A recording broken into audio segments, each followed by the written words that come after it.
nueva sesión de Seminario de Filosofía y Tecnología. Yo soy Flavio Berardo y vengo pues, en nombre de Rodrigo Esparza, su anfitrión de todos los miércoles, pues bueno, hoy vengo a cubrirlo. Y pues nos acompaña la doctora Adriana Moreno Carrasco, el cual pues tengo el placer de presentarla, y pues bueno, no solamente en este seminario, sino que también pues coincidimos en clases, evaluaciones de proyectos y cada vez más en más proyectos y relacionados a la Escuela de Humanidades y Educación. Adriana, doctora en Ciencias Antropológicas por la UAM, la Universidad Autónoma Metropolitana, especializada en Antropología Digital. Ha investigado prácticas sociotécnicas como la participación política universitaria mediante memes y las formas de resistencia de una tribu digital de maternidad poblana. Ganadora del premio a la mejor tesis doctoral en Ciencias Antropológicas 2024 e integra el comité científico de la revista Albores y es el grupo de investigación sobre juventud y cultura digital. Es profesora cátedra de la Escuela de Humanidades de Educación TEC de Monterrey, Campus Puebla, de la Universidad Iberoamericana y el ITESO. Ha participado en congresos nacionales e internacionales e impartido talleres de etnografía digital en diversas instituciones. Sin más, pues le damos la bienvenida a Adriana, que cual pues, nos trae esta sesión llamada Cultura Digital y el Mundo Sensorio. Gracias, Flavio. Bueno, pues muchas gracias por acompañarme hoy. Vamos a estar escuchando algunas cosas que nos van a ayudar a pensar pues cómo percibimos el mundo y lo mucho que le hemos dado de poder a lo visual, ¿no? Entonces, esa es un poco la inquietud que yo tengo y les comparto que he ido llegando a estas ideas porque tengo un detalle, escucho mucho. Entonces, lo que sucede es que cuando la gente mastica, cuando la gente se truena los dedos, todo eso lo escucho así como maximizado, ¿no? Entonces, bueno, me di cuenta que eso era una dimensión de la realidad que de pronto no le estábamos poniendo tanta atención, ¿no? Sobre todo en nuestros días, donde la imagen es la que cobra pues mayor preponderancia en todo lo que hacemos y en todo lo que vemos, ¿no? En las formas de conocer el mundo. Y entonces, bueno, por eso estoy pensando en proponer esta suerte de disciplina que se encargue justo de hacer este cruce entre la cultura digital y el mundo sensorio. Bueno, primero una cosa esencial que me parece que también es delirante de este tema, pues todos sentimos, ¿no? Todos sentimos y a pesar de que es una cuestión meramente fisiológica, también podemos destacar o desarrollar más unos sentidos que otros, ¿no? Dependiendo del contexto cultural. Y esto es algo que dicen precisamente Ana Lidia Domínguez y Antonio Sirión. Les presumo que Antonio Sirión fue mi director de tesis doctoral. Y bueno, siguiéndole un poco la pista a sus nuevas aproximaciones, pues llegué a estas ideas sobre el mundo sensorio, ¿no? O esta dimensión sensorial de la cultura. Y bueno, un ejemplo en el que podemos ver precisamente cómo destacamos o cómo fortalecemos ciertos sentidos a diferencia de otros, pues es esta cita, ¿no?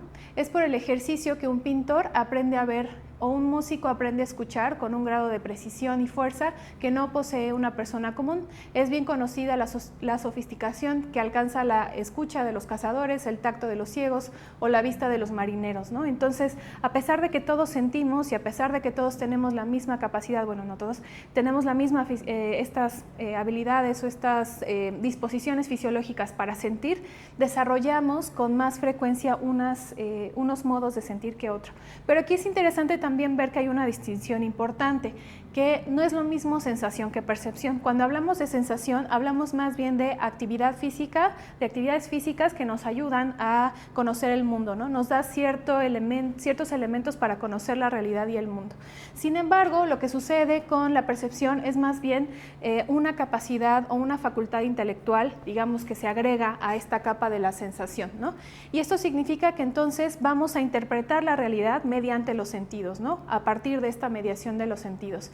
Entonces, digamos, esta sensación es, digamos, lo primario, lo que sentimos. Sin embargo, en el caso de la percepción, lo que sucede es que traducimos estos estímulos a algo con lo que podamos interpretar también la realidad, ¿no? A partir de los sentidos. Entonces, bueno, algunas de las reflexiones que tenemos desde los estudios de la sensorialidad, pues nos dicen esto, ¿no? Que generalmente solemos asumir que el cuerpo individual es solamente un cuerpo individual, sin embargo, al estar insertos en una cultura en específico, en un momento en específico, pues esto hace que nuestras formas de sentir no sean meramente personales, ¿no? Sino que también están moldeadas por la cultura y las normas sociales que aprendemos. Y a su vez también la cultura, digamos, funciona como una especie de filtro, ¿no? Como una especie de coladera donde pues nos da pistas de cómo moldear nuestros sentidos y nuestros juicios, ¿no? Pensemos incluso, por ejemplo, cómo la forma en que hemos ido asumiendo que es la limpieza o la higiene también está relacionada con estas cuestiones de la sensación y de la percepción, ¿no? Sabemos que antes de la llegada de los españoles, por ejemplo, los mexicas se bañaban bastante seguido.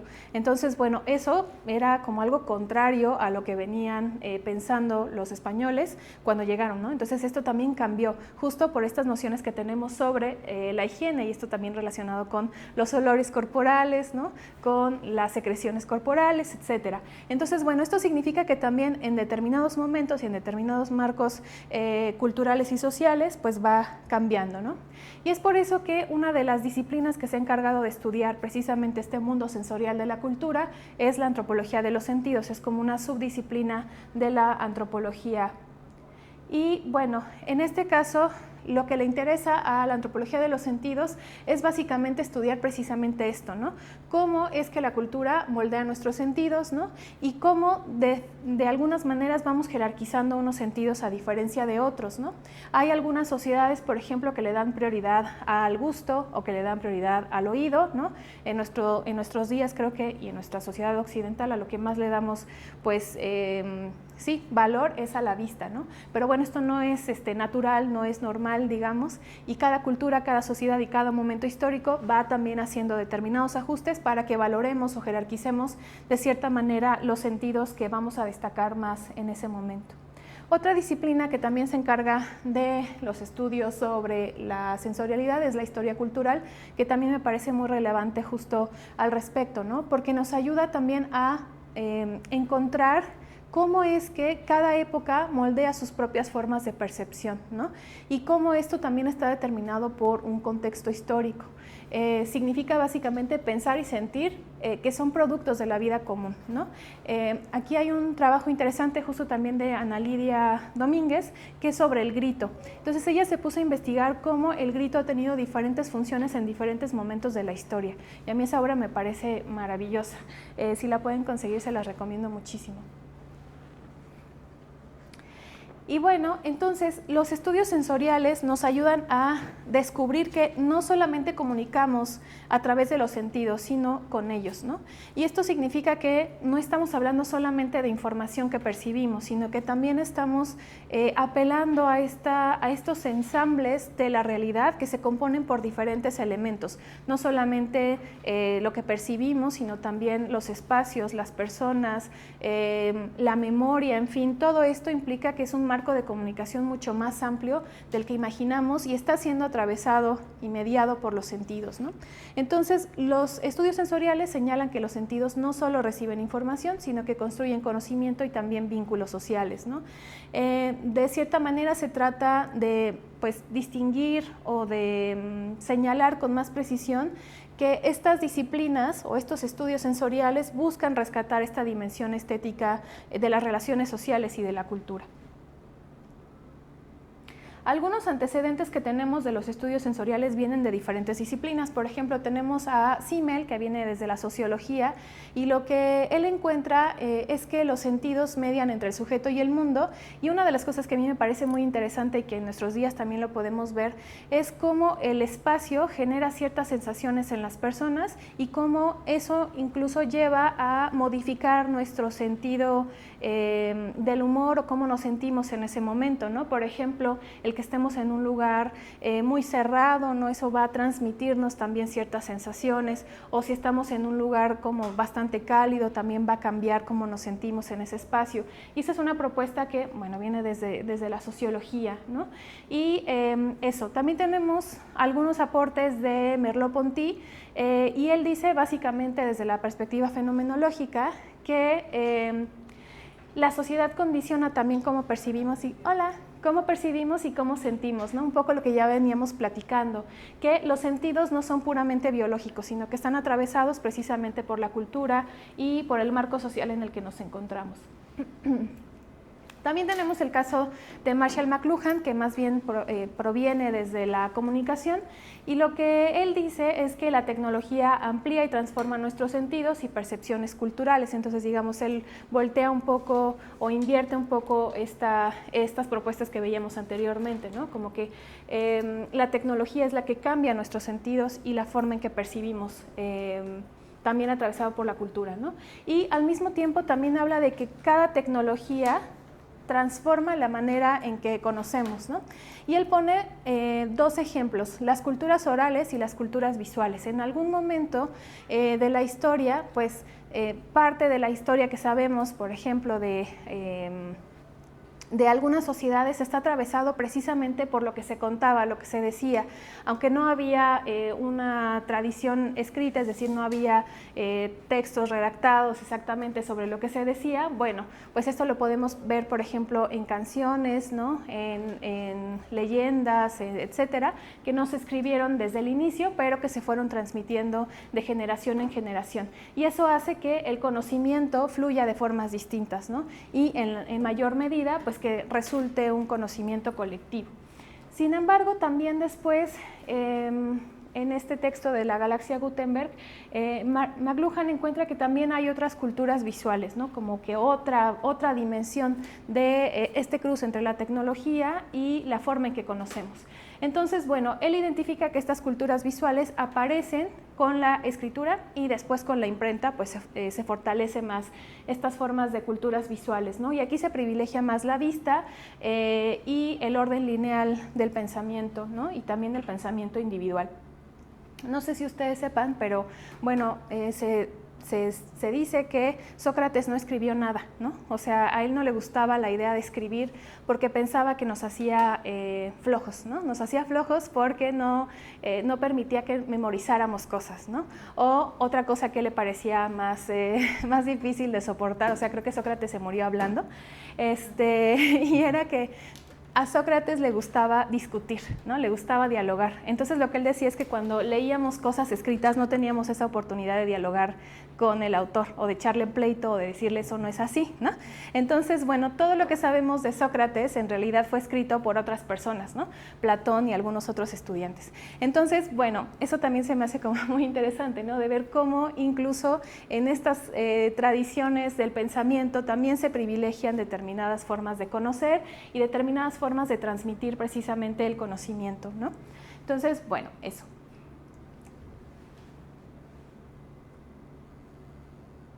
Aquí quiero poner un ejemplo para que podamos seguir distinguiendo la importancia que tiene los sentidos en diferentes momentos. Y aquí vamos a estar hablando muchísimo sobre las culturas aurales, que es una propuesta que tiene Ana Lidia Domínguez también y que les quiero compartir, ¿no? Lo que dice Ana Lidia Domínguez es que las maneras de escuchar socialmente compartidas, no, esta es la definición de culturas aurales, perdón. Las maneras de escuchar socialmente compartidas y culturalmente determinadas, así como a las formas de hacer vida en común mediadas por el sonido y la escucha. Y aquí les quiero compartir un ejemplo que me parece maravilloso y que forma parte también de estas iniciativas de las humanidades digitales que se han ido trabajando en las últimas décadas y que es básicamente pues una suerte de colección de paisajes sonoros de diferentes sonidos particulares de la Ciudad de México y que estoy segura que podemos compartir también en nuestros entornos. Entonces, vamos a explorar un poco este proyecto.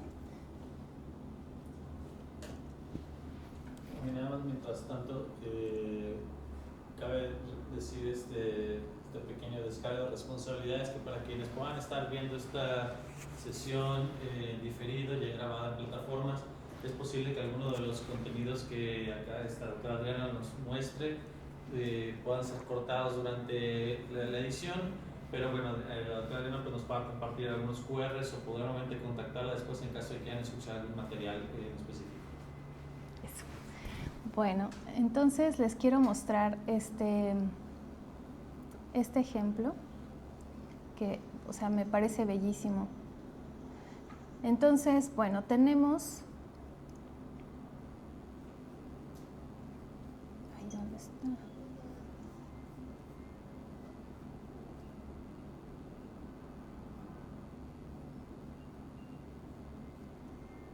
Ay, no.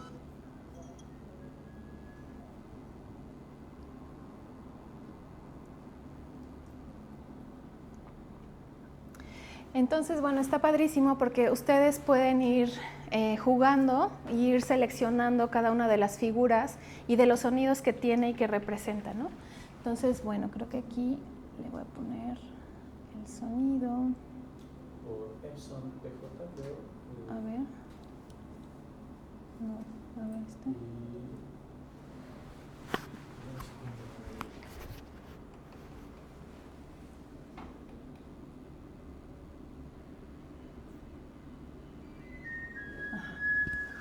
¿No?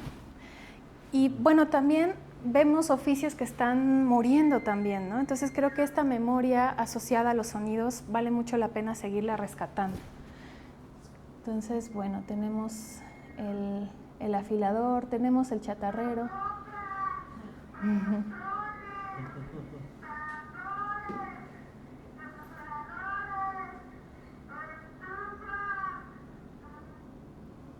Y así, ¿no? A ver si...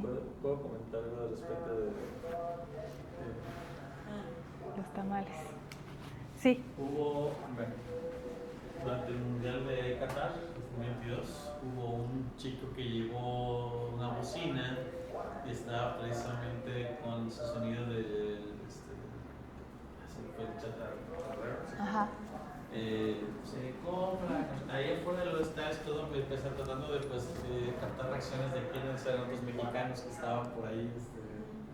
Bueno. Ay, sí, seguro atrayendo mexicanos, ¿no? Eso es precisamente a lo que Ana Lidia Domínguez llama, pues, comunidades aurales o culturas aurales, ¿no? Entonces, bueno, tenemos otros. ¿Cuál quisieran? Ah, bueno, el de la basura también me gusta, ¿no? Que ese no suena aquí, o sea, no suena en Puebla. En Puebla no utilizan, ¿sí? Bueno, en mi pueblo, ¿En tu colonia sí? Sí, bueno, en donde yo vivo no. Pero sí, en la Ciudad de México sí, ¿no? Todo el tiempo las campanitas, ¿no? Ay, no puede ser. Ay. A ver, vamos a ver. Ah, los músicos también.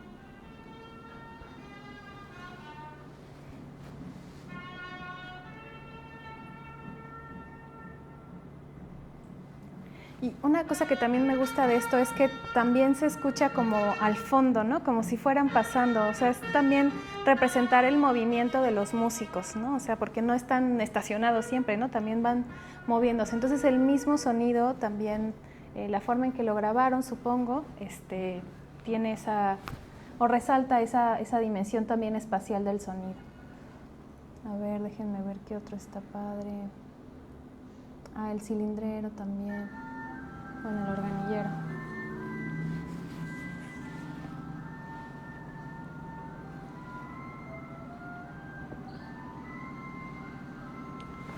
Que aquí seguimos teniendo, ¿no? Pero muchos ya son, no sé cómo funcionan, pero ya no tienen como que este cilindro precisamente que giraba para tocar estos sonidos.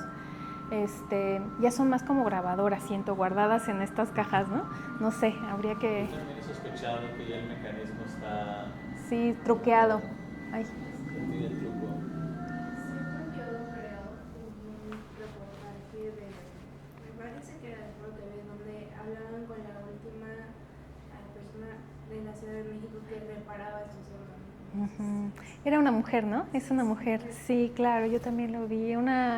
Como que la nuera de alguien que tenía ese taller, ¿no? Ajá, está padrísimo. Entonces, también no es solo que ya no quieran que exista este oficio, sino que en realidad pues ya no hay refacciones, ¿no? O sea, como que todo tiene que ser todavía mucho más artesanal para mantener pues estas tecnologías, ¿no?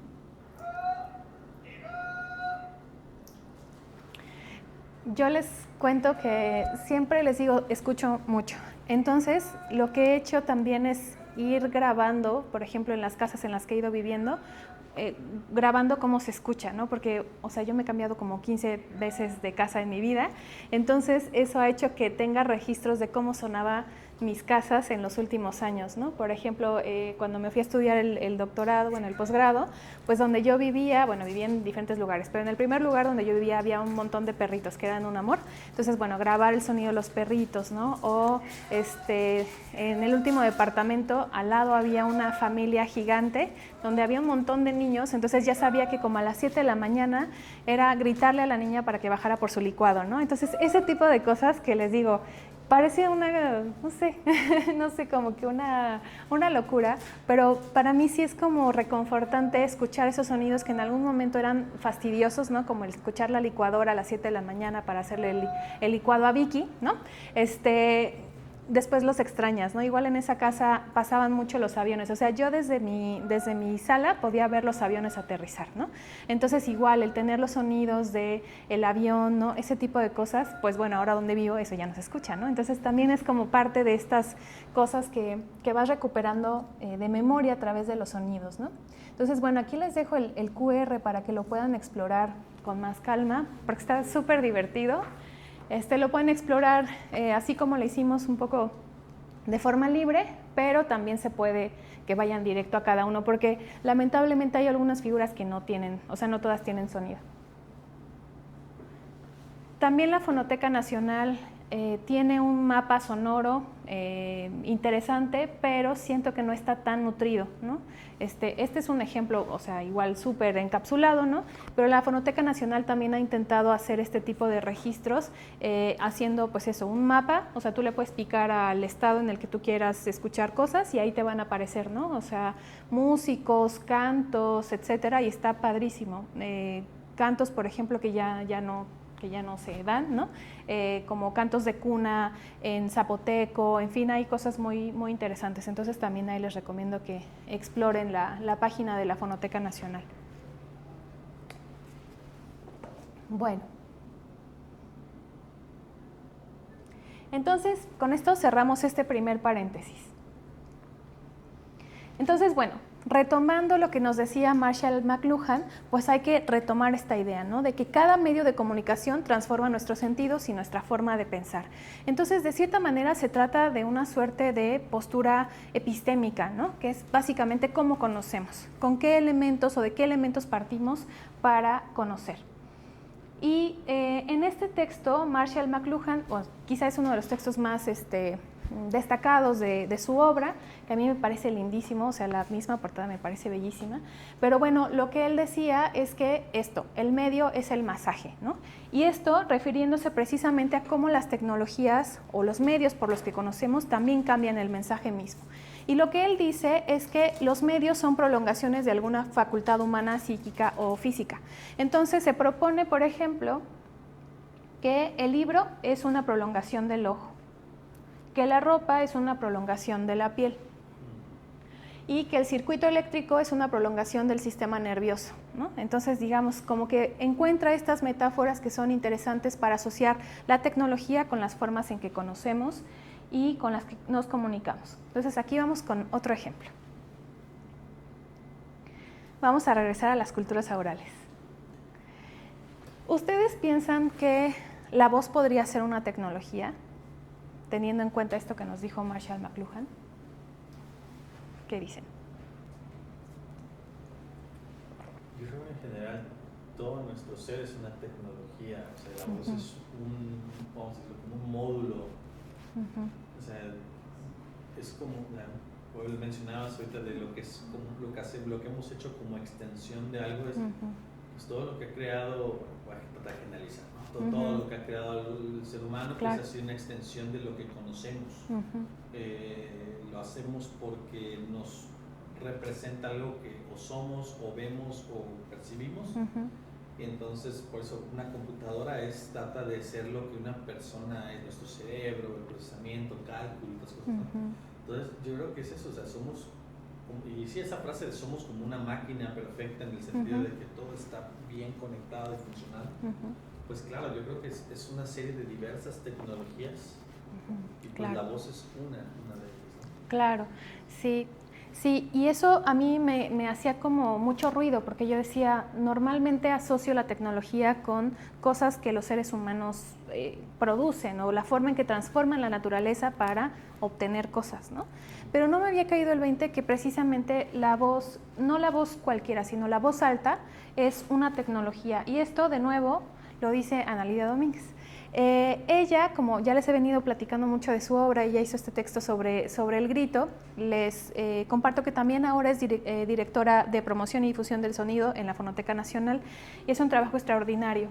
Entonces ella escribe este texto precisamente junto con Antonio Sirión, y empieza a elaborar precisamente algunas de estas reflexiones relacionadas con el sonido y con la voz alta.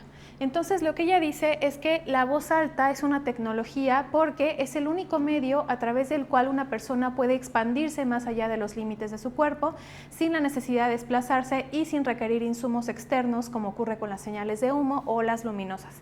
Entonces, más allá de utilizar algún aparato, podemos pensar, por ejemplo, en cómo el que hagamos así para que nuestra voz se amplíe es precisamente parte de esta misma tecnología, ¿no? Y no necesitamos algún artefacto más, solo nuestro cuerpo.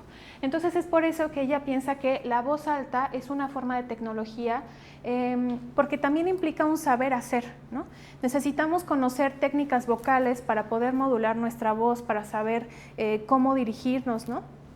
Hace tiempo me platicaba una estudiante maravillosa que ella trabajó en un call center, y lo que me decía es que ella tenía una voz pues algo ronca, pero me dijo que ella se dio cuenta que en el call center, cuando hablaba así con una voz más así, le ponían atención, y cuando hablaba con su voz regular le colgaban o le decían que no, ¿no? Entonces incluso ella aprendió a modular su voz, digo, en esa situación de hablar un poquito bajito en lugar de la voz alta, pero también implica un saber hacer, ¿no? Y un saber hacer que está dirigido a obtener o a lograr determinado resultado, ¿no?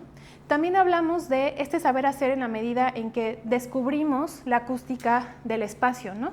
Yo adoro estos salones porque sé que puedo no esforzarme tanto para que mi voz se escuche, ¿no?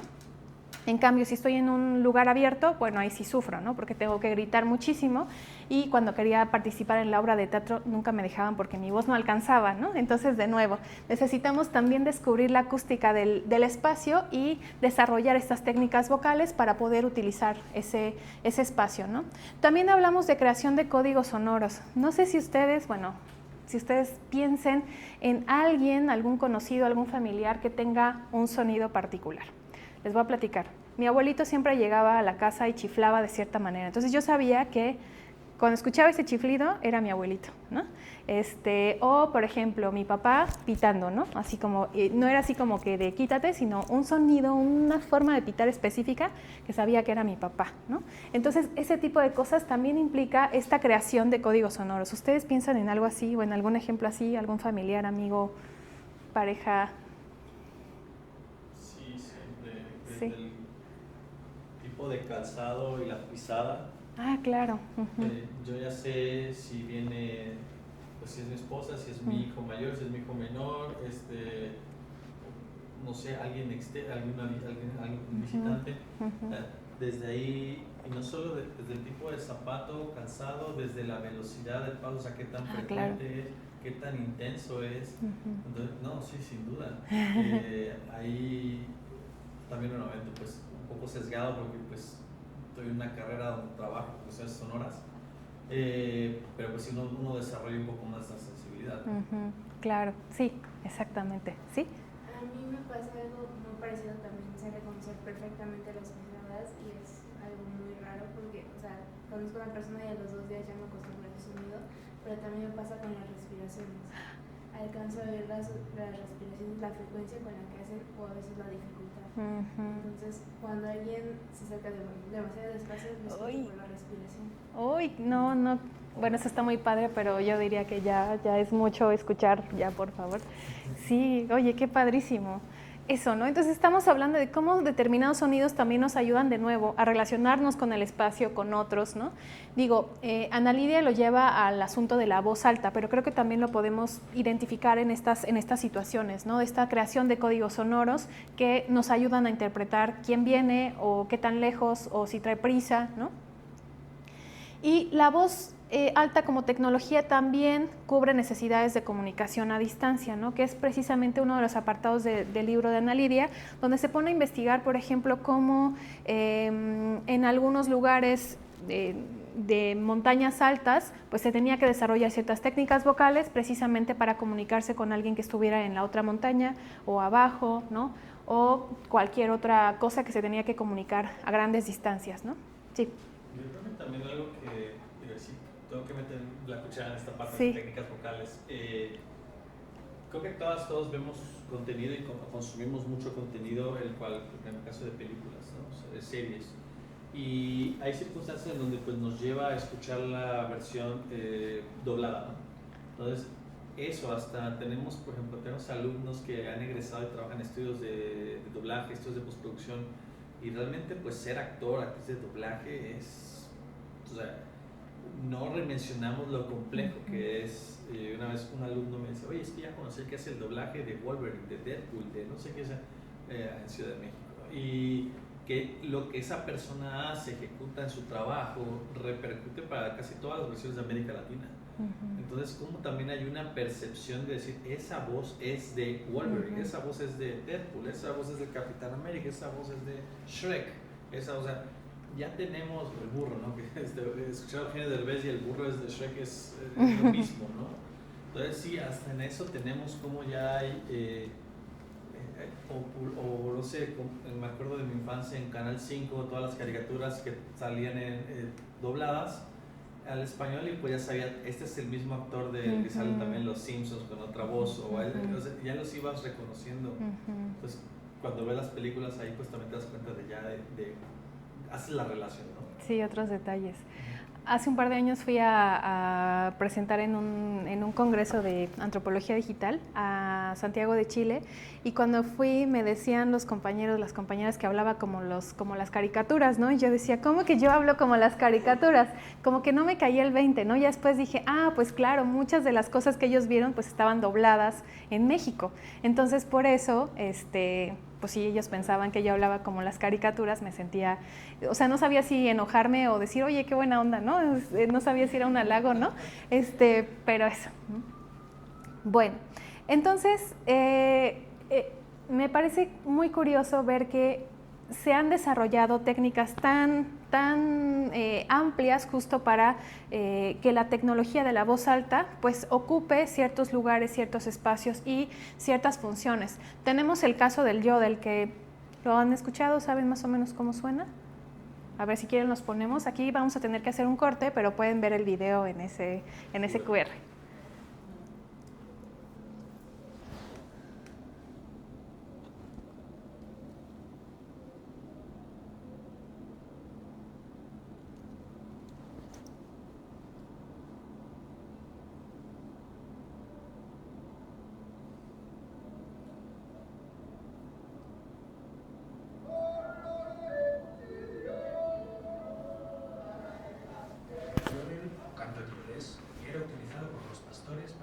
De un valle a otro. Ahora está de vuelta en los Alpes austriacos. En una ruta de senderismo al oeste del país, los turistas pueden dejar de lado sus inhibiciones y cantar a pleno pulmón. Esto libera, te abre el alma. Es realmente divertido cantar y practicar el yodel. Es buenísimo, buenísimo para el corazón y para el alma. 2.000 metros de altitud, los senderistas pueden practicar el yodel con la ayuda de instalaciones, paneles y grabaciones sonoras. En el origen del proyecto, un hostelero que aprende ese canto desde hace 2 años.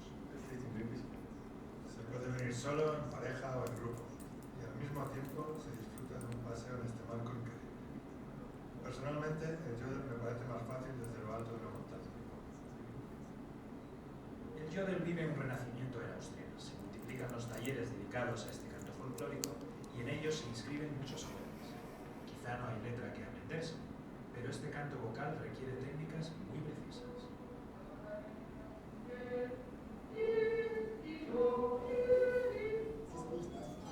No diré que es imposible, pero sí difícil. Es algo completamente distinto. No está al alcance de cualquiera. Por eso eso yo solo me atrevo después de 1 o 2 copas. Al final se trata de divertirse y de revivir en los Alpes el eco de una larga tradición. Entonces, bueno, tenemos el yodel que se practica en varios países, ¿no? En Suiza, Alemania, Italia. Pero también tenemos el kulning, este sí me parece que es menos conocido, tiene una lógica similar, pero una cosa que me gusta mucho del kulning es que suele ser practicado más por mujeres, ¿no? Y esto se ha desarrollado especialmente en Escandinavia. Entonces, bueno, a ver, se los quiero compartir y este video me gusta, esta cápsula me gusta porque igual explican cómo han desarrollado diferentes técnicas para comunicar cosas específicas, ¿no? Entonces, bueno, ustedes me cuentan qué les parece.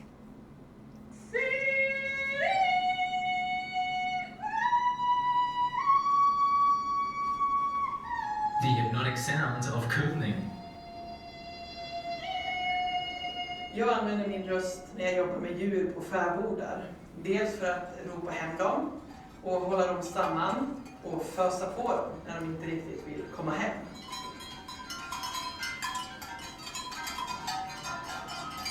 Jag heter Jenny Tillman Österberg och jag jobbar som musiketnolog och doktorand i musikvetenskap. Och sen är jag också sångerska, kulerska och fäbodpiga. We're in Sweden's Dalarna province, 4 hours northwest of Stockholm. This is a fäbod, an old-fashioned countryside summer farm. They're typically without electricity and running water. Land Alice Gustafsson's farm is no exception. The 82-year-old knows the centuries-old tradition of kulning from her childhood days. The drawn-out chants are used to call cattle back from grazing. Jag ropar på korna på mitt eget sätt för att få hem dem när de är borta. Och nu ska ni få höra här en låt. Kom nu, kom nu, kom nu då, kom nu då. Jenny is fascinated by these traditions. She's especially interested in stories of women who would spend the summer months all alone at these farms, tending to cattle. Och sen var jag lite arg, därför att det här är ingenting vi får lära oss om i skolan i Sverige.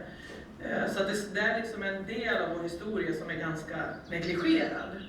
Så då tänkte jag att det är min livsuppgift att berätta deras historia. Fewer and fewer farmers practice kulning today, though lately the herding calls have evolved into a veritable art form.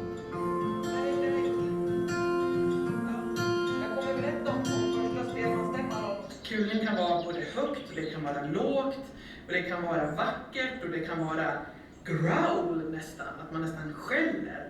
Så att det finns otroligt många läten och många nyanser och väldigt många traditioner som har fötts ur det.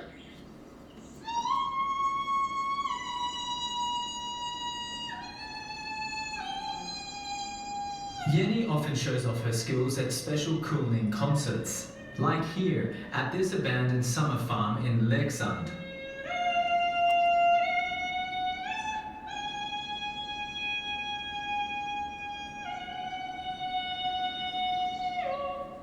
Kulningen var någonting som man minns som barn och det var ju de äldre damerna som kunde det här. Det var ju en fantastisk upplevelse att få höra det när man kom till fäboden. När jag hör kulning så händer det... Jag blir avslappnad. Det känns i hela själen när de sjunger. Det är det. Alltså man känner det, hela själen börjar vibrera på en typ.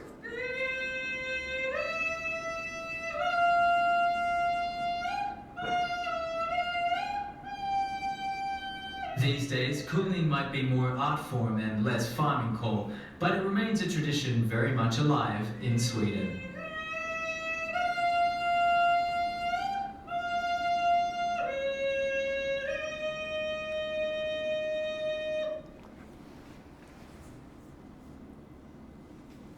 Eso, ¿no? O sea, a mí Yo creo que escuchar eso en el lugar debe ser maravilloso, ¿no? Pero en la grabación yo digo, me pone nerviosa, no sé, pero es eso, no estoy habituada o no estamos habituados en esta cultura a ese tipo de usos de la voz, ¿no? O sea, sí, no sé a ustedes qué les parece. Bueno, igual ya conocían el Kulning. No sé. Bueno, eso me parece también interesante porque, como les decía, esto es practicado más por las mujeres. Entonces también hablamos de una división genérica del sonido y de la apropiación del espacio a través del sonido, ¿no? Al menos en este caso. Yo creo que tiene mucho que ver con... me llamó la atención dos cosas. Uno, como pareciera condicionamiento clásico que hacen sobre los animales para que ellos puedan recibir el estímulo y saber qué hacer al respecto. O sea, es súper interesante eso, que seguramente ellos ya llevan años, décadas, generaciones pasando, ¿no? Como para esto. Por ejemplo, ¿qué pasaría si esta persona luego se retira y luego llega alguien más, ¿no? ¿Cómo le enseñas ahora que te va a dar las instrucciones a otra persona que tiene otro timbre o otras características?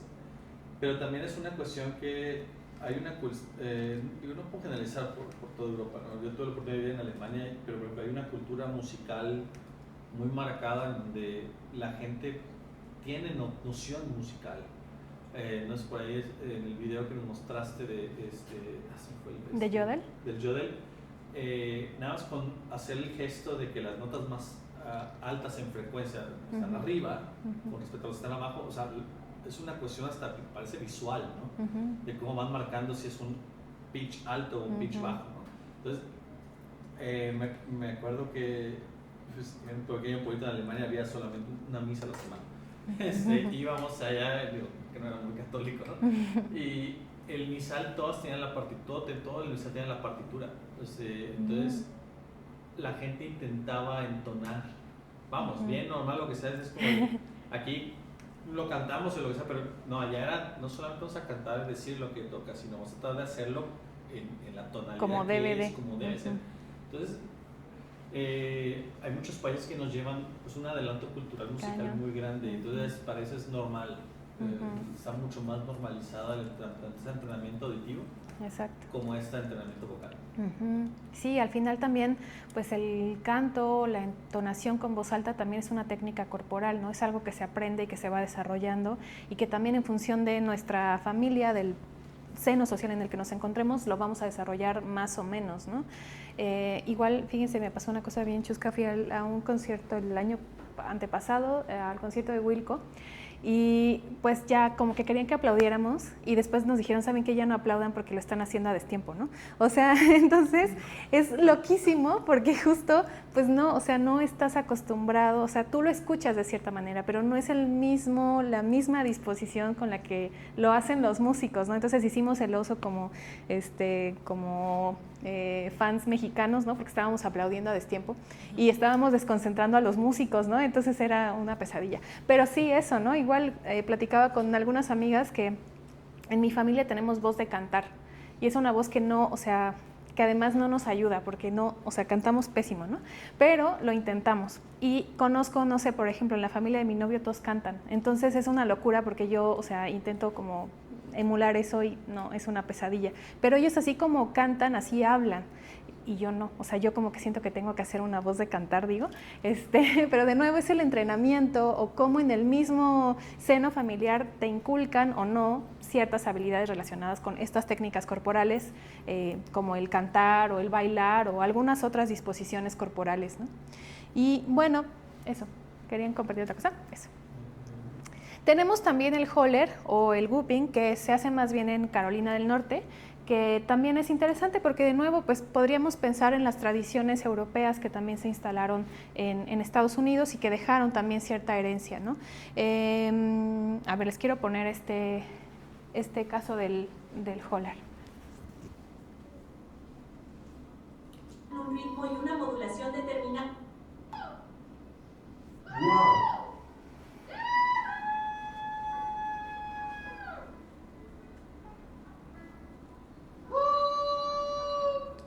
Hola. Hola. Hola. Hola.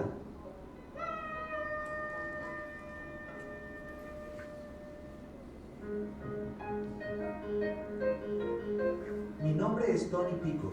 Robin Goodman. Mi nombre es Sheila Fry. Soy 10. 6 y 2 veces campeón del concurso nacional de gritos de Spike Corner, Carolina del Norte. Los gritos son un sonido controlado que los agricultores utilizan. Esto se escucha espantoso. Déjenme ver.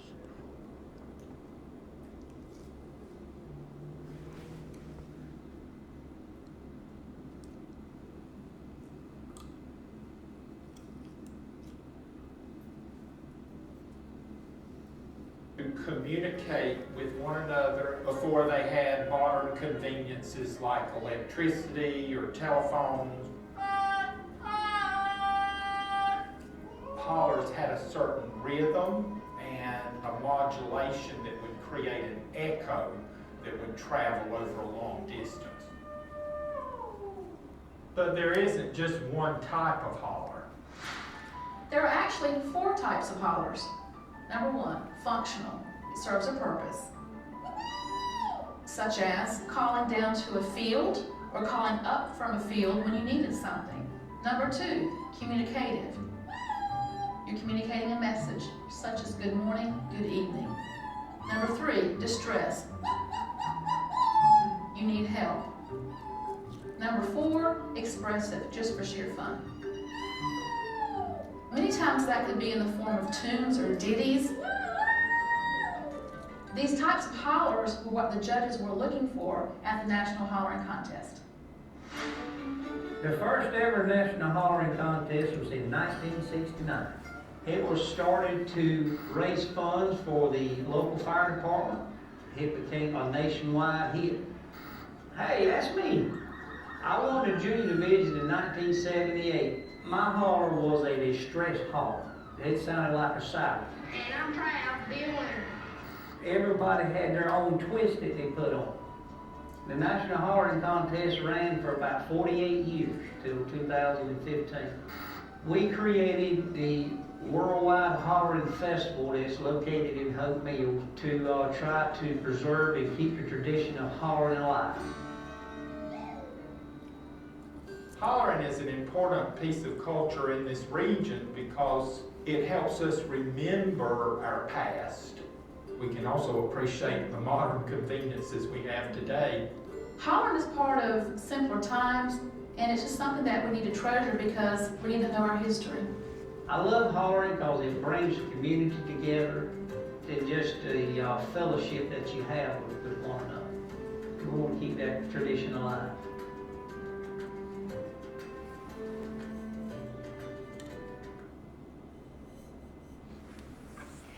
Eso, ¿no? Pero también podemos ver cómo la misma tecnología de la voz alta también está asociada a identidades particulares con oficios, ¿no? Algunos de esos oficios que están relacionados con la voz alta son los pregoneros, los heraldos, los centinelas y los serenos. Que yo siento que ya muchos de ellos, de estos oficios ya no existen. Entonces les quiero compartir igual algunos casos de pregoneros, ¿no? Esto veo que llega todavía medio a funcionar en España, pero bueno, a ver, ustedes me dirán. Y orden del señor alcalde se hace saber que la frontera saldrá hoy en las noticias de la televisión de Castilla-La Mancha. Hoy la noticia es nuestra presencia en la frontera para recordar un viejo oficio que se ha perdido en la mayoría de los pueblos de la región. Anuncia es la pregonera, la encargada de mantener informados a sus vecinos de todo lo que acontece en el pueblo, actos municipales, festejos o presencia de vendedores ambulantes. Porque no me importa pregonar, y ya pues toda la gente, mucha gente sale y se enteran de unos de otros, y hay vecinos que de un sitio a otro se van enterando. Si es de pescadero y eso, le doy un pregón solo, y son el señor alcalde y todos. Los vecinos agradecen el trabajo de la anciana. Salimos a la puerta, entramos, y si no, yo por ejemplo, si no me entero, ¿qué pregonas? Y ella me dice lo que habla. Antiguamente eran los alguaciles.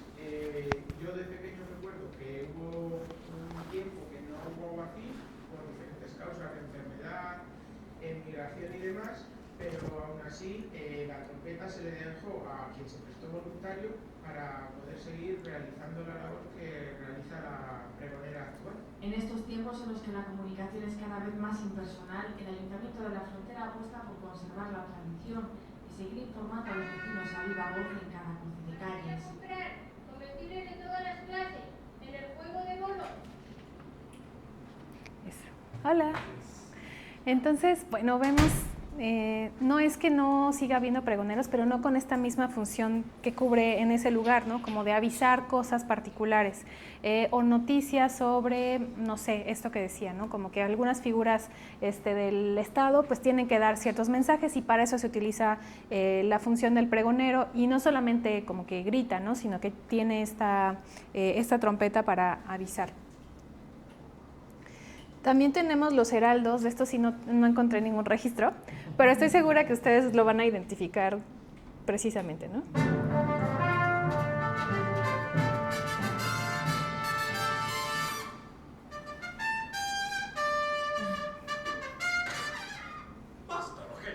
Entonces Rogelio es un heraldo, ¿no? La diferencia con los pregoneros es que el heraldo tiene un cargo militar, o sea, no es como nada más alguien que anuncia cosas, sino que tiene un cargo militar y que cumple esa función de decir cosas que necesita el Estado compartir en determinados lugares y va acompañado pues, por el ejército, ¿no? Pero eso de nuevo pues ya no sucede, ¿no? Tan es así que no he encontrado ningún video de algún heraldo, ¿no? También tenemos la figura de los serenos que ya no existen, o al menos en México ya no existen, pero a ver, ustedes me dirán. Son las 10 y sereno. El sereno fue el vigilante nocturno de las calles durante el siglo XVIII, esto debido a las altas concentraciones poblacionales. La figura del sereno y este sonido eran muy habituales por las noches en las capitales de provincia de España y México. La necesidad de que hubiera quien prendiera las pocas o muchas farolas de cebo en la vía pública, así como para vigilar que ningún malandrín osara a meterse a alguna vivienda. Pero también eran estos personajes quienes daban aviso a los bomberos para acudir a apagar un incendio. Lo mismo espantaban a los que no respetaban los toques de queda. Eran pues la figura de autoridad del ambiente nocturno. No obstante, no nacieron con ese nombre. Este se lo ganaron porque una de sus tareas era gritar de forma muy peculiar por las madrugadas, las 10 y sereno, según fuera el caso. Eso, ¿no? Entonces, bueno, a mí ya no me tocó. ¿A ti, Flavio, te tocó escuchar a los serenos? ¿A ustedes? ¿No? Lo oí en Robin. Ya. ¿A ti te tocó escuchar al sereno? Tampoco. Eso, ¿no? Entonces, bueno, veamos de nuevo cómo la misma tecnología también está articulada a procesos de construcción identitaria relacionada con los oficios. Entonces, vemos que algunas de las funciones de la voz alta como tecnología están relacionadas con la proxémica acústica y de nuevo con las culturas aurales, ¿no? Vemos que se trata de generar pertenencia, identidad relacionada con estos gritos, ¿no? Con, en este caso, el oficio. También habla de una proximidad sonora con la comunidad. Ana Lidia Domínguez habla que la voz alta puede funcionar también como una medida, ¿cómo se dice? Antropométrica, o sea, no es medida porque estoy repitiendo, pero ¿cómo le diré? Bueno, una cosa antropométrica, ahorita les voy a explicar a qué se refiere.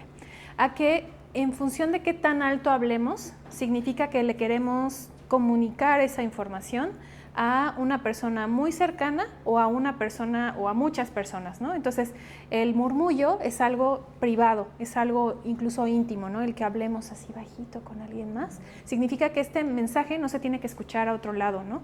Ya sea por las razones que sea, y habla también de una proximidad, de una cercanía con la persona con la que estamos compartiendo estos murmullos, ¿no? Pero cuando hablamos en voz alta, esperamos entonces que este mensaje llegue a más personas y se trata de un mensaje que tiene que ser compartido en colectivo, ¿no? Entonces, de nuevo aquí vemos que es una cuestión también antropométrica. Esto también habla de la proxémica acústica en el sentido de que generamos un vínculo interesante y una respuesta interesante y solidaria, que es el intercambiar información, palabras y escuchar y ser escuchado, ¿no? La voz alta nos ayuda también a escuchar y a ser escuchados, ¿no? También nos habla de una apropiación sonora del espacio. Esto lo podemos ver incluso como en jerarquías. Por ejemplo, ahorita el que yo esté hablando y el que yo hable fuerte significa que yo estoy ocupando este espacio con mi voz y es como, en este momento yo ocupo esa jerarquía en la manera en que estamos utilizando el espacio, ¿no? Esto también es muy interesante, por ejemplo, en estudios de comunicación, justo para ver quién habla más en determinados eventos, ¿no? Si se le da más la voz al hombre, a la mujer, no sé, a cualquier figura, no sé, del Estado o, en fin, al pueblo, lo que sea, ¿no? Entonces vemos también que la voz alta funciona también para medir las jerarquías y la forma en que se apropia el espacio a partir del sonido, ¿no? Y también hablamos de nuevo de las culturas aurales, ¿no? Que son básicamente estas formas de hacer vida común mediadas por el sonido y la escucha.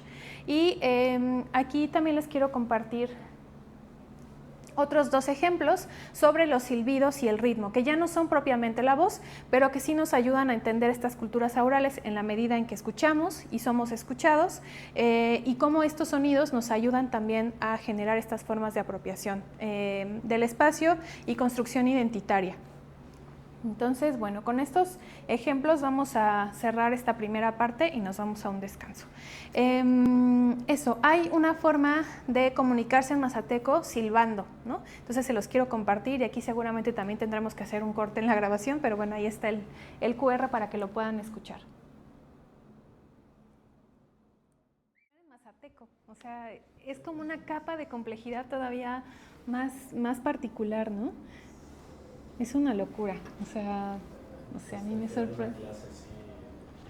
Estaría maravilloso. No sé chiflar, me lleva el tren hoy.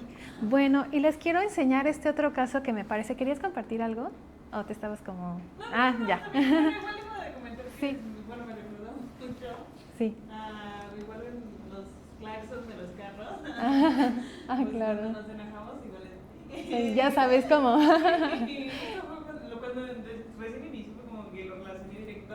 Ajá. Dije, ay, qué onda, ¿no? Sí, compartimos ese código para recordarle a la familia al que no da paso. Bueno, les quiero enseñar este caso que también les recomiendo que sí lo vean. Aquí se me fue la onda, no les dejé el QR, pero es un video maravilloso, es un documental de DW, bastante cortito, son como 12 minutos, pero es sobre cómo esta comunidad crea sus instrumentos musicales, especialmente un djembe, y esto lo relacionan precisamente con el sonido y con el ritmo para hablar que tienen ellos, ¿no? Entonces, a ver, se los quiero compartir. Aquí me voy a brincar tantito. Solo vamos a ver un cachito, pero...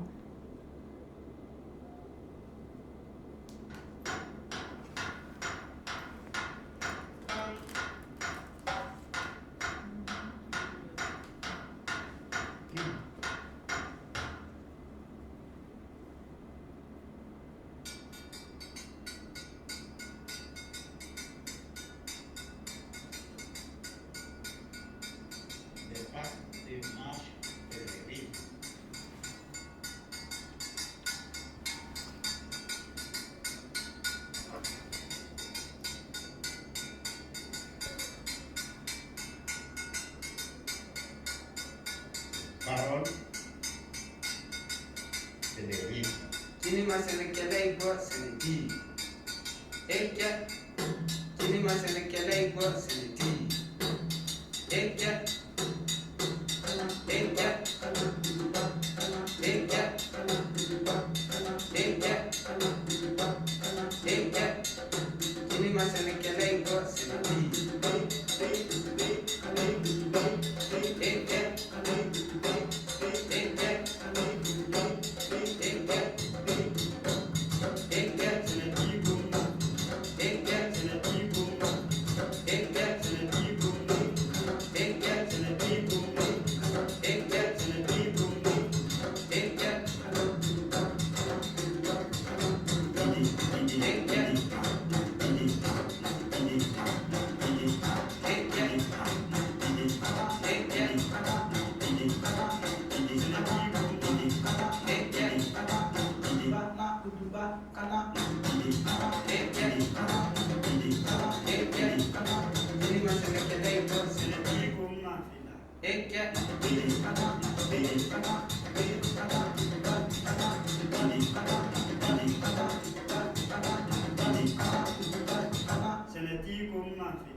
Ecce. On est dans le rythme. Ce n'est pas comme Mafina. Ecce. Toutes les choses, c'est le rythme. Kinima Senekelego. Ce n'est pas comme Mafina. Eso a mí me parece maravilloso ver porque cómo caminan, cómo bailan, cómo hacen sus instrumentos y todo tiene que ver justo con este tipo de ritmo, o sea, con ese ritmo más bien, ¿no? Y bueno, a mí me parece maravilloso. Y si les llama la atención seguir escuchando este tipo de cosas como, no sé, como sonidos cotidianos que terminan haciendo ritmos o música, les recomiendo mucho una cuenta en Instagram que se llama así, Toast.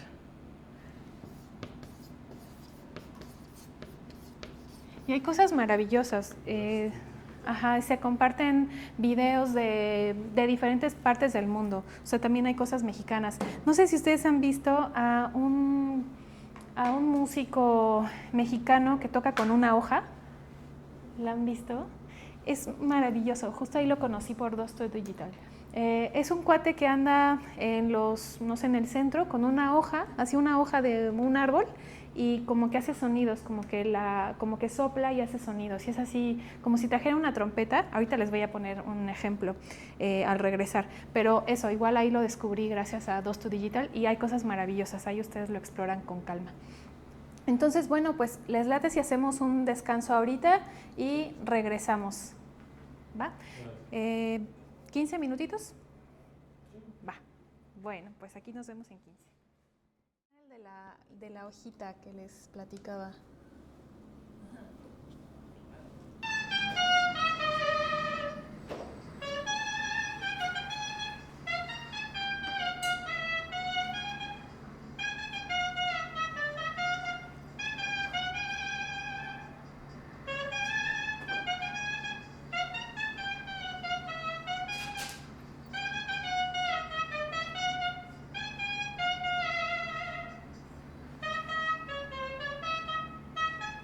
Bueno, también tiene Instagram. Si lo buscan como Hojita Musical, lo van a encontrar. Y bueno, acabo de descubrir ahorita que esta página que les decía, bueno, esta cuenta en Instagram, tienen una página y tiene una fundación. Entonces, bueno, me parece maravillosa y espero que después le puedan echar un vistazo porque sí vale muchísimo la pena el trabajo que están haciendo.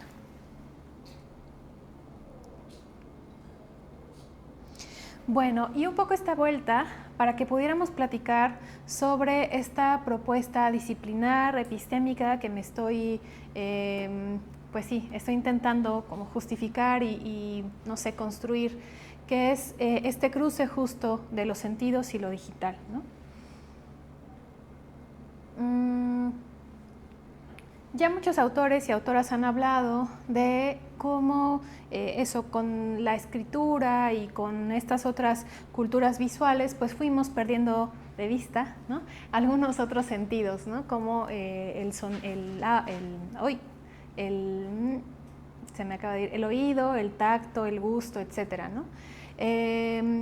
Pero bueno, es importante ver que el sonido puede funcionar en nuestros días como una dimensión sociotécnica de la comunicación, ¿no? Es decir, este entramado entre social y técnico que implica que podamos tender un canal común para entendernos, ¿no?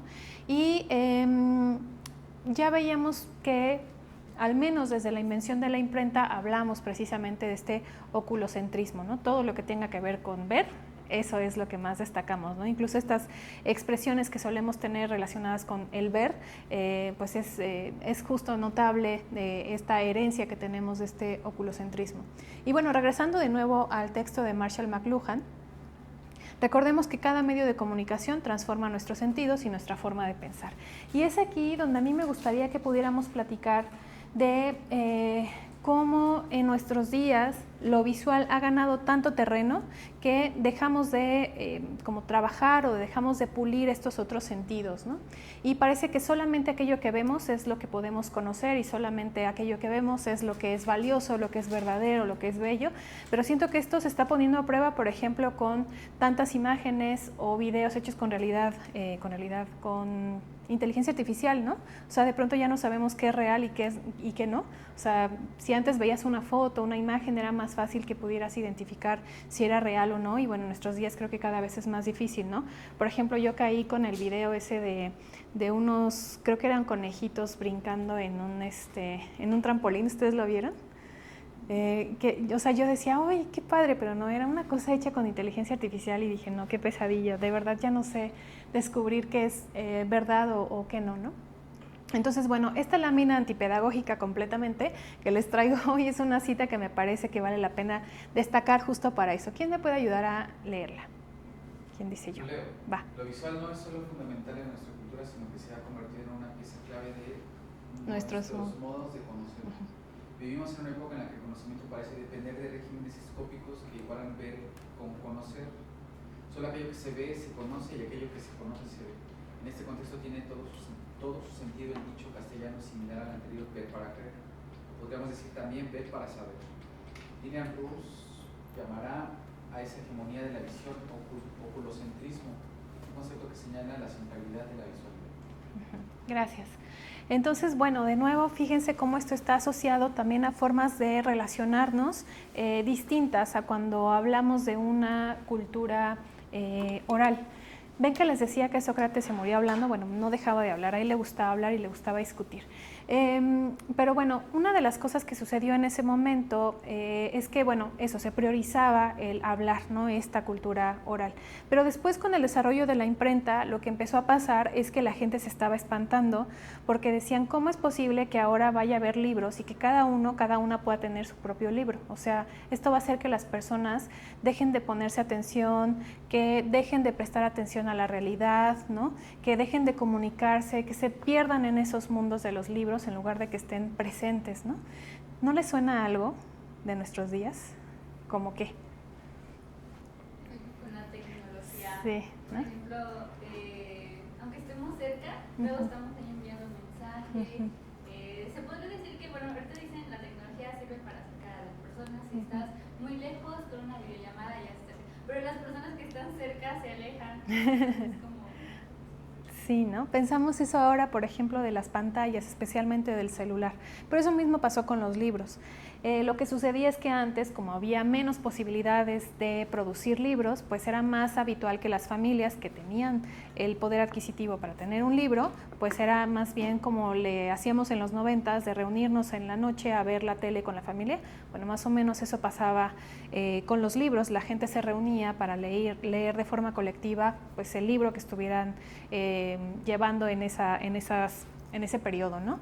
Entonces lo que sucedió con la imprenta es que ahora podía haber más libros, más copias. Entonces lo que sucedía es que ya cada quien podía tener su propio libro e irse a su cuarto o irse a un espacio independiente a leer. Entonces, de nuevo, estas prácticas de comunicación se van transformando y se va volviendo un espacio más bien individual, ¿no? Un desarrollo, un entorno individual, ¿no? Ya no hay tanto ese comunicar como sucedía, por ejemplo, a la hora de hacer lecturas colectivas. Entonces, digamos, también el que hemos priorizado el asunto de lo visual, pues nos deja también o nos aleja también de lo que suele favorecer la cultura oral.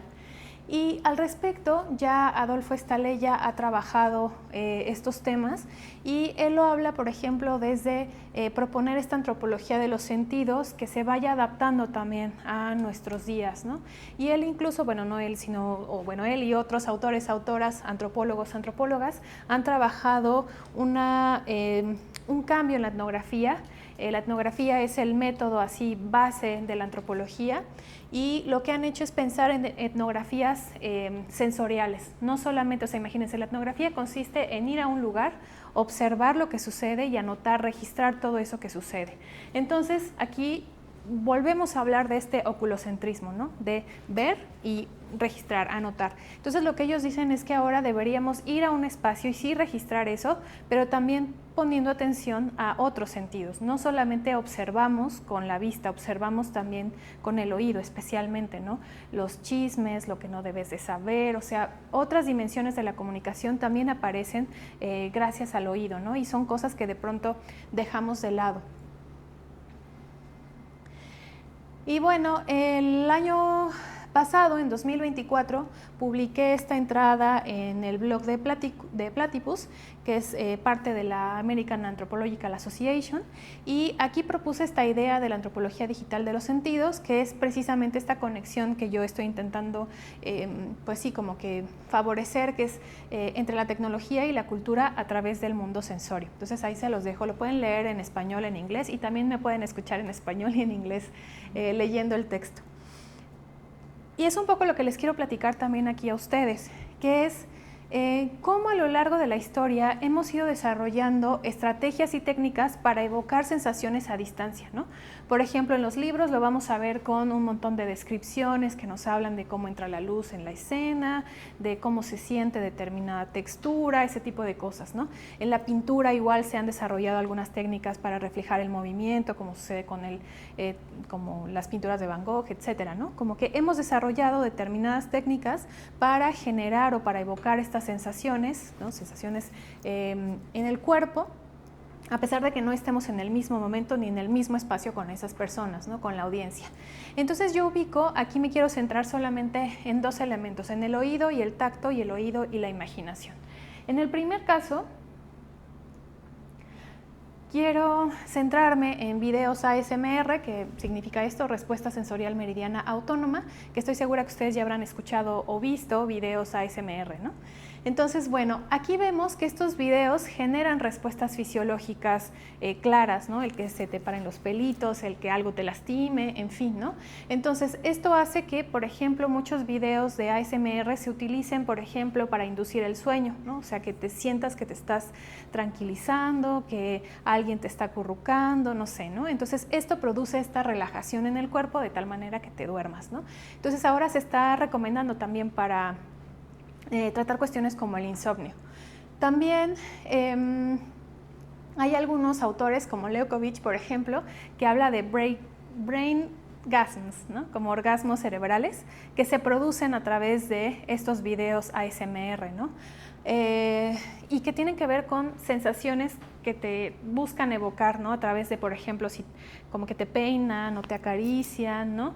Eso a mí se me hace como loquísimo, y que de nuevo sí produce una respuesta fisiológica particular, ¿no? Se evocan estas sensaciones y lo puedes ver, lo puedes tocar, ¿no? Esa sensación y esa respuesta. Por ejemplo, había algunos en el texto de Leukovich, ahí se los recomiendo también, hablaba que mucha gente se sentía así como muy relajada y tenía estos orgasmos cerebrales escuchando la voz de Bob Ross. No sé si ustedes se acuerdan quién era Bob Ross, pero bueno, era un pintor que pintaba en la tele, ¿no? Y tenía una voz así muy modulada, etcétera, ¿no?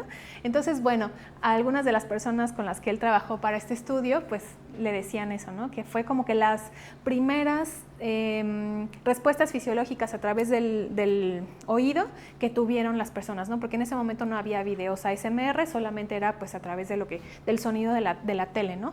Pero aún así la voz y la modulación que tenía hacía que las personas sintieran pues esta relajación o orgasmos cerebrales, ¿no? Pero con el ASMR pues esto se potencia todavía más. Y aquí les quiero compartir este video, pero ¿traen audífonos? A ver, lo puedo poner, pero no va a producir lo mismo. Entonces, bueno, igual yo creo que tendremos que pausar aquí, pero se los voy a poner y de todas maneras intenten ustedes escucharlo con sus audífonos, justo para que me expliquen qué es lo que sienten.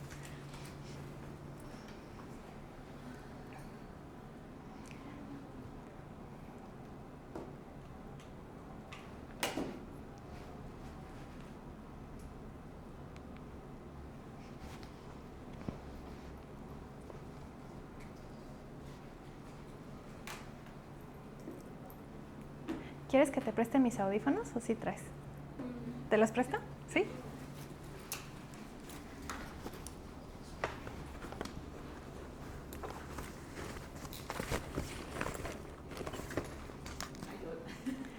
Se siente rarísimo, ¿no? Bájenle al volumen y ahí ustedes vayan sintiendo. Déjame. Ay, pero no sé si lo pueda vincular. Dame un segundito. ¿Cómo le haré? ¿Cómo le haré?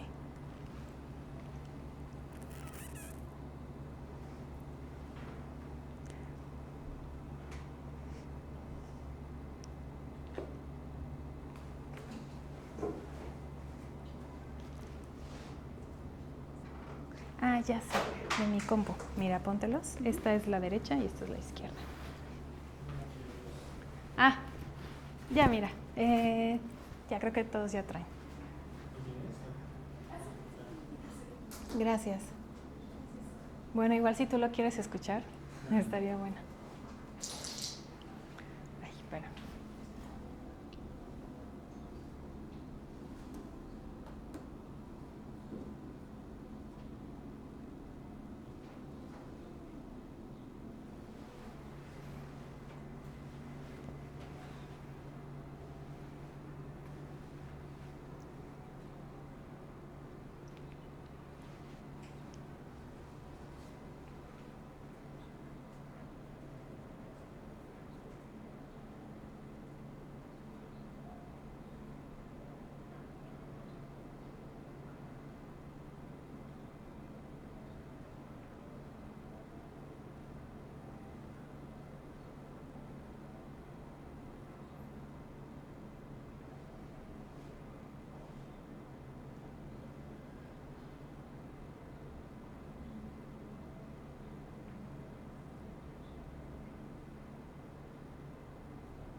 ¿Listo? Le voy a poner pausa. 3 horas estás. Sí, les digo, esto está pensado para evocar el sueño, para, no sé, ¿no? Pero si quieres quédatelos, ahorita te voy a poner otra cosa. Pero, o sea, yo la primera vez que escuché una cosa parecida, que les digo, era una de que te peinaban, les prometo que yo sentí que se me puso la piel chinita. O sea, porque sí logró evocar esa respuesta fisiológica solamente a través del sonido, ¿no? Entonces es una mezcla entre el oído y el tacto. Nadie te está tocando, pero mediante el sonido evocan esta sensación y al mismo tiempo esta respuesta fisiológica. Entonces, si ustedes se dan cuenta, hay este cruce entre la sensación y la percepción de la que hablábamos al inicio. Entonces, no solamente es, ya estoy sintiendo esta frecuencia, sino que también está produciendo cosas en mi cuerpo, ¿no? De tal manera que noto que sí estoy sintiendo eso, aunque no haya nadie en el espacio, ¿no? O sea, es una locura. Cuéntenme qué sintieron, qué percibieron. Bueno, pues primero que nada se siente relajante, y o sea, se siente como si te estuvieran dando un masaje. Sí, es una locura, ¿no? ¿Qué más? No sé, a mí me estresó un poco la parte de los botones, porque... Sí. No sé, es una... literalmente se siente raro. Sí. Y como sabemos así de cerca, es muy estimulante, ¿no? Sí. Se meten en esto, muy invasivo. Sí, es una locura. Y ya una vez que pasó a esta cuestión del masaje, ¿Qué sintieron? Bueno, en mi caso, a mí sí me gustó, pero el hecho de que estuviera pasando de un oído a otro, como que también... Ay, sí, como que, estresa. Sí. Eso, ¿no? Entonces, bueno, incluso el jugar con los micrófonos, el a dónde te habla, ¿no? Sí. No sé si decirlo porque me dicen como... Dale. Sentí como hasta como que estaba seduciendo. Ajá. Sí, es como, hazte para allá. Sí, ¿no? Un momento. Sí, entonces, bueno, veamos esto que les decía de los orgasmos cerebrales, un poco pues sucede también mediante el oído, ¿no? Y esta evocación del tacto. Aunque no hay nadie que esté contigo, llegas a sentir estas cosas, ¿no? Entonces también podemos ver estas otras dimensiones de la comunicación que llegan a eso, producirnos sensaciones loquísimas como estas, ¿no? Y bueno, este artista, porque se llaman así, artistas del ASMR, bueno, se llama así Zeitgeist, entonces ustedes lo pueden seguir si les interesa seguir explorando estas dimensiones del oído tacto. Y tiene cosas interesantes. Hay algunos otros artistas que también van evocando otras cosas, por ejemplo, como que estás tomando el té con una persona y que te prepara algo, o sea, como he encontrado muchos videos como especialmente de mujeres que hacen como de cuidadoras, ¿no? Entonces, no, pues mira, te preparé un té de no sé qué y ahora te voy a dar un masaje y ahora no sé qué, ¿no? Que siento que también ya podría llegar a un límite extraño como de soft porn, porque es justo esto, evocar sensaciones en el cuerpo a través del oído y del tacto. Bueno, vamos con... Entonces, llevamos esta parte del oído y el tacto, pero también hay otra dimensión más que yo relaciono con la imaginación. En este caso sí sentimos esto en el cuerpo, pero también vamos a ver que hay algunos otros contenidos que no buscan necesariamente evocar, no evocar, sino generar una reacción fisiológica, sino más bien evocar una sensación tranquilizadora o evocar algo, una sensación que no sea necesariamente algo que tu piel la sienta, sino más bien una experiencia emotiva específica, ¿no? Eso, una respuesta emocional. Entonces, si aquí veíamos respuestas fisiológicas, en esta mezcla entre el oído y la imaginación vamos a ver respuestas emocionales, ¿no? Mediante también videos ASMR, pero que buscan evocar paisajes oníricos o algunos videos rituales como los que yo he encontrado y que ahorita les voy a platicar un poco de qué va. Entonces, vamos con un ejemplo que a mí me gusta mucho porque sí... busca evocar precisamente algo que no está pasando, que no existe, pero que gracias a la cultura podemos interpretar, ¿no? Entonces, igual si ustedes se pueden meter a este QR, me dicen, si quieres ponte los audífonos.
Listo, le vamos a poner pausa. Ahorita les pongo otro ejemplo.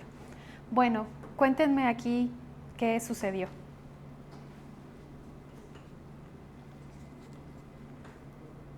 Bueno, pues se escuchó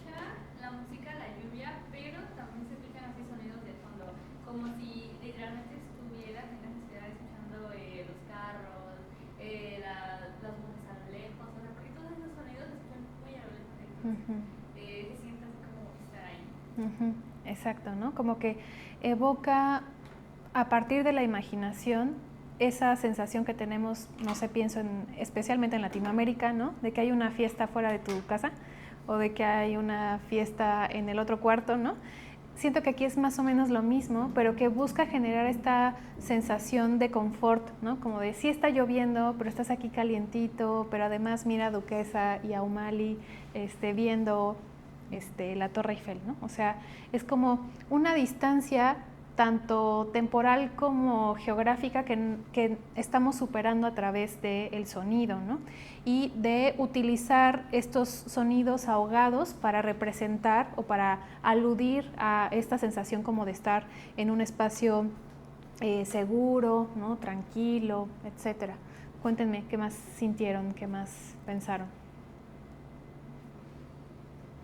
Pues a mí me relajó bastante porque me gusta mucho el sonido de la lluvia, entonces yo estaba muy feliz. Y una cosa bonita es que esto está todo el tiempo activo, entonces ustedes pueden entrar a la hora que ustedes quieran y va a estar así como la niña lo-fi que siempre estaba estudiando, bueno, lo mismo con este video. Y bueno, igual ese Nemo's Dreamscapes tiene un montón, ¿no? O sea, como de, no sé, si quieres estar igual en un café parisino en la mañana, bueno, ya te da ahí una cosa, ¿no? Así como un contenido que también acompaña con algunas imágenes que ayudan a evocar ese mismo escenario, ¿no? Entonces no es solamente el asunto del oído y la imaginación, pero sí recurre a estos elementos visuales que nos ayudan a evocar con más facilidad esa sensación o ese escenario, ¿no? Eso. Pero les quiero platicar también de este otro caso que a mí me parece extraordinario. Ya no funciona tanto así, pero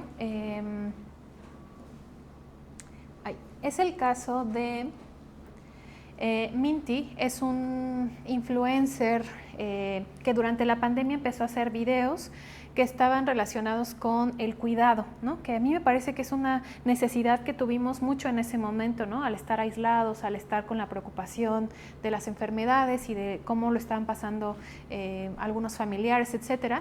Y lo que hizo Minty fue hacer como estos videos rituales en la mañana y en la noche que implicaban el que él te preparaba un té. O sea, él es influencer del té, ¿no? O sea, es una cosa súper específica.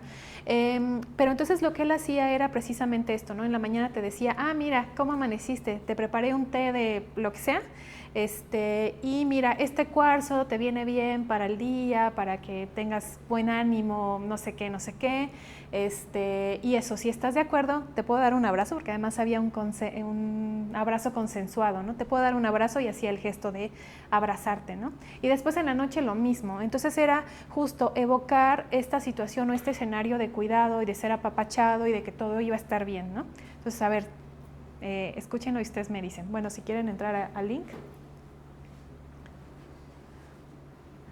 Que bueno, creo que este sí lo podríamos ver.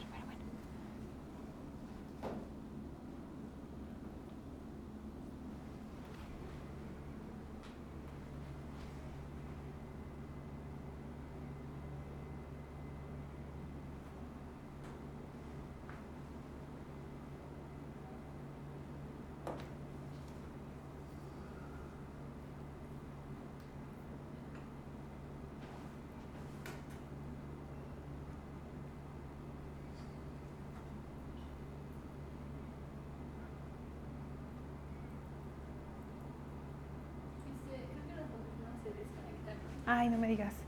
Bueno, sabes que si no lo pongo aquí.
Bueno, ¿lograste escuchar al inicio o tampoco? ¿No? Ah, entonces, ¿sabes qué? Creo que lo grabé mal. Bueno.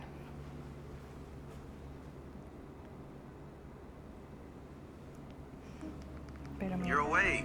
Good morning, friend. It's good to see you again. I figured it would be best to start with a nice warming apple cinnamon tea. I just made this, so be careful. It's so hot. Can't forget about the plant and crystal of the day. Today's plant is an aloe vera. This is a very good plant to start with if you're just not getting plants.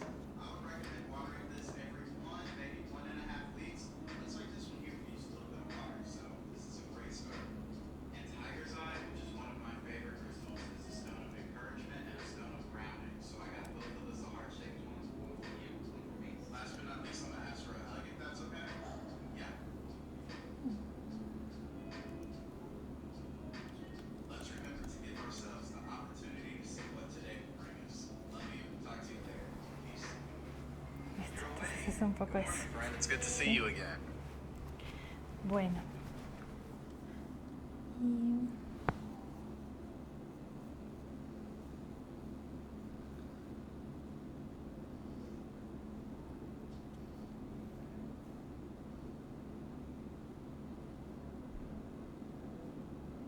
Y aquí está el de la noche. Y casualmente tiene un Bob Ross, ¿no? Entonces, a ver. If you're seeing this, that means you're probably getting ready to get some sleep, huh? I hope that you had a good... There you are. If you're seeing this, that means you're probably getting ready to get some sleep, huh? I hope that you had a good day today. Tonight I am making an orange lavender tea for you. Here you go. Let me know what you think about it. I got this Bob Ross plushie for you to cuddle with. I made you this little jar of rose water for your skin. And then if it's okay, I'm gonna ask for a hug. Yeah? Okay. I love you and I appreciate you. Hope you know somebody cares. I'll talk to you later on. Peace. Eso, ¿no? Entonces este era el tipo de rituales que también él se inventó y por lo que también cobró mucha popularidad en el momento. De pronto también decía cosas como, no sé, te pasaba la taza supuestamente y era como, uy, pero ten cuidado porque está súper caliente, ¿no? Entonces así como, no te vayas a quemar. Entonces ese tipo de cosas de nuevo, que es jugar con la imaginación, ¿no? El hacer como si estuvieras ahí con él o como si él estuviera contigo, ¿no? Entonces de nuevo vemos cómo a partir de este performance busca generar también este paisaje, pues sí, como de cuidado, un paisaje de cuidado. Ahí les dejo el de la noche, el que acabamos de ver ahorita, por si lo quieren ver.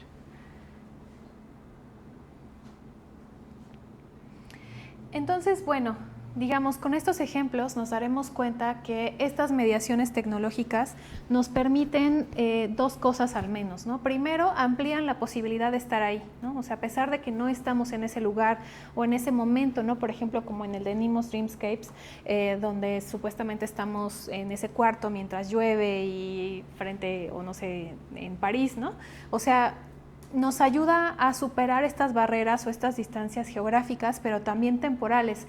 Si ustedes se fijan en el título de ese Nemo's Dreamscapes, dice algo así como habitación en París en 1920 o 30, ya no me acuerdo qué década pone, porque también estos elementos te ayudan a imaginar con más precisión esa sensación que él busca evocar, ¿no? O que ellos buscan evocar.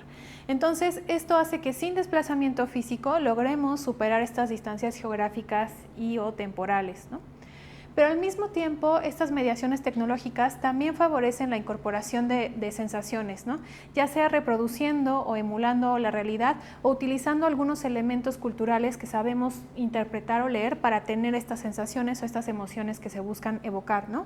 Y esto hace que se generen respuestas fisiológicas tangibles, ¿no? Entonces, yo les quisiera hacer esta pregunta, ¿no? ¿Qué podría ser más real que la piel de gallina desencadenada por un estímulo mediado digitalmente? como esto, ¿no? Y eso es precisamente lo que yo estoy intentando proponer con esta idea de una antropología digital de los sentidos, ¿no? Este cruce entre las sensaciones producidas por las mediaciones tecnológicas, donde vemos estos repertorios tanto tecnológicos como sociales como culturales para tener o para estudiar estas respuestas fisiológicas, pero también estas otras respuestas emocionales en función de las mediaciones tecnológicas. ¿Y qué más real que te espantes utilizando realidad virtual, ¿no? Aquí no sé por qué no jala mi GIF. O las caídas, ¿no? O sea, digamos, si estamos viendo que estas evocaciones llegan a una respuesta fisiológica tal que nos espantamos, que nos caemos, ¿no? Que nos sentimos tranquilas, que tenemos orgasmos cerebrales, ¿no? O sea, estamos hablando de este cruce interesante entre la tecnología, la mediación tecnológica y los sentidos. Y eso es lo que les quería compartir hoy. Gracias. Entonces, bueno, cuéntenme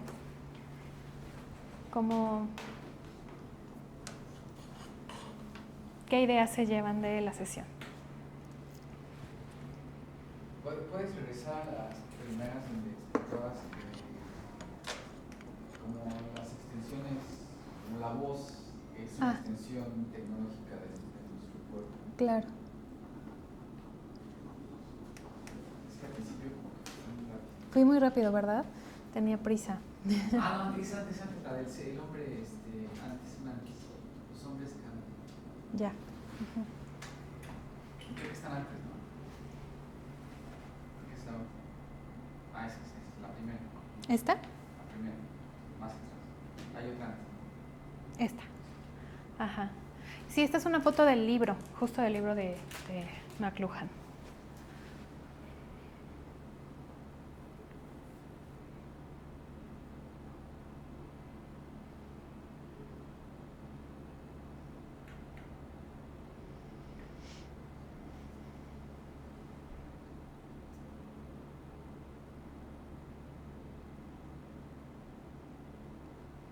Todos los medios son programaciones.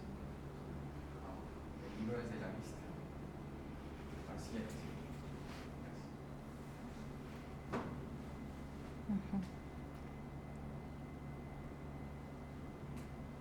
Y ya ahora sí el circuito. Y ya por eso explicas, ¿no? Que la voz es una tecnología. Que es una extensión tecnológica. Exactamente, ¿no? Especialmente la voz alta. Sí. Estás concentrada en la voz específicamente, pero ¿cuál consideras que puede ser otra extensión tecnológica? ¿Del mismo cuerpo?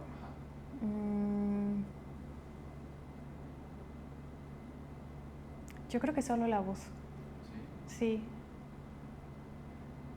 Sí, porque siento que es la única forma en la que puedes como alcanzar otros espacios y a otras personas, sí, de esa, o sea, sin tener que moverte o sin tener que tocar al otro.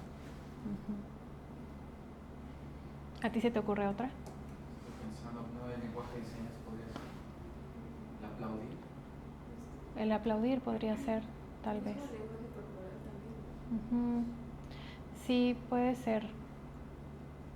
Claro, o sea, podríamos ver, o sea, desde la antropología del cuerpo, que también es otra especialidad interesante de la antropología, vemos que hay cosas que hacemos con el cuerpo que son técnicas, ¿no? O técnicas o tecnologías corporales, ¿no? Como técnicas corporales especialmente.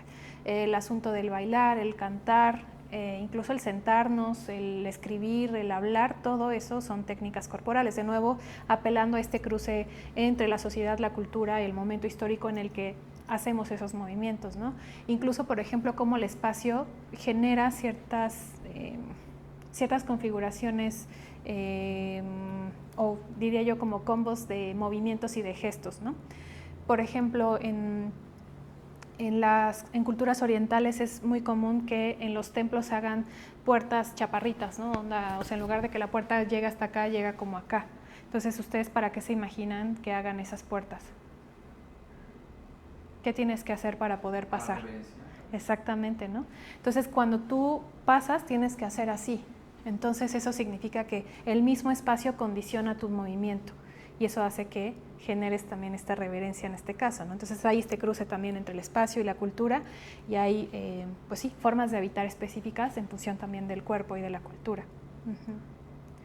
Sí, o incluso, por ejemplo, Moss estudiaba cómo marchaban los ejércitos de diferentes naciones, ¿no? Entonces veía que eso también era algo que cambiaba muchísimo, a pesar de que era la misma práctica, el marchar. Bueno, los ejércitos tenían formas distintas de hacerlo en función del país al que pertenecieran, ¿no? Algunos más rectos, algunos más resueltos, no lo sé, ¿no? Pero sí había cambios. Y justo él es el que empieza a hablar justo de las tecnologías o de las técnicas corporales en ese sentido. Sí, pero creo que la voz es interesante porque nos permite alcanzar una extensión mayor que otras cosas, ¿no?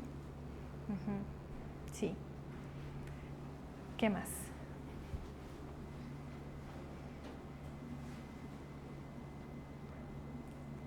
Bueno, ahí en la noche se ponen los audífonos y ponen algo para que descansen y que les hagan un masajito imaginario. Ahí me cuentan. Eso, bueno, pues no sé si dudas, inquietudes, comentarios. Igual les dejo mi correo por si quieren que sigamos platicando.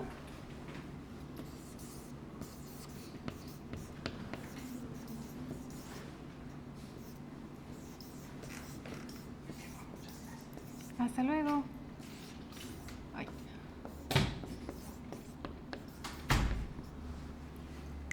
Por ahí me encuentran, así que eso, y también les espero por aquí. Solía dar la materia de antropología del cuerpo justo, así que capaz que si nos volvemos a encontrar, tal vez por ahí nos vemos. También doy ecofeminismo y humanidades ambientales y para quienes están en comunicación doy metodologías de la investigación en comunicación. ¿Y qué más? También igual quienes están en estudios creativos, les espero en Imaginarios Culturales de México. ¿Y qué otra estoy dando ahora?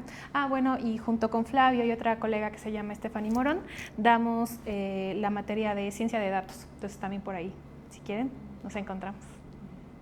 Bueno, pues muchas gracias por acompañarme. Estuvo padre compartir el espacio con ustedes.